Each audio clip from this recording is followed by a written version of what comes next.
ભરૂચમાં છૂટા હાથની મારામારી જોવા મળી છે। જૂના આરટીઓ કચેરીએ બે જૂથો આમને સામને આવતા ઢીંગાણું સર્જાયું હતું।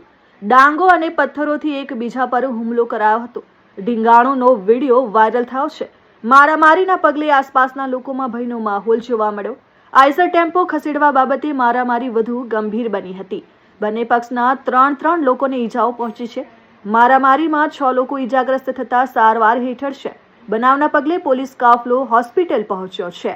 મારી ગાડી પેપરની ભરીને ગોડાઉન હળદરથી અહીં આવતી નંદેવાડ બાજુ આ લોકો 10 થી 15 જણા હાથમાં ધારિયા પછી લાકડા પછી ફાટિયા બધું લઈને બેહેલા હતા। એ લોકો અમારી એમની જોડે કઈ દુશ્મની નથી, અમે એમને ઓળખતા પણ નથી કોણ છે કોણ નહીં।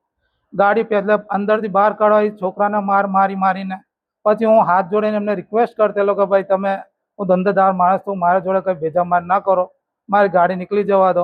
તો એ લોકો પાછા 10 થી 15 થી 20 દિન થઈને પછી સપાટાથી મારવાનું ચાલુ કરી દીધું। કેટલા જણને વાગ્યું?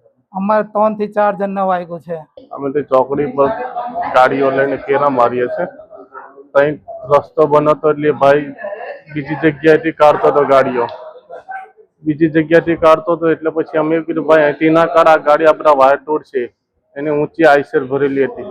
તે ડાયરેક્ટ ગાળો બોલવા મળ્યો, ગાળો મોટી બોલવા મળ્યો એટલે અમે એવું કીધું ગાળો નહીં બોલ ભાઈ, ગાળો નહીં બોલે। એટલે ગાળો ઉતરીને પછી પાઇપ લઈને મારી સામે આવ્યો, એટલે પછી મને 2 પાઇપો ઠોકી, પછી મેં માર્યો। એટલે એના સંબંધ ગાડીઓ સાઈડ પર મૂકીને એને સંબંધીનો પાઇપો લઈને બોલાવીને અમે 3-4 જણા ટેમ્પાવાળા હતા, એમને અમને મારામારીમાં વધારે આવી ગઈ। કુવાડી મારી, ટોમી મારી, મને કુવાડી મારામાં આવી છે, મને વધારે, મને જે ભાન કરી નાખ્યો છે। કેટલા લોકો હતા?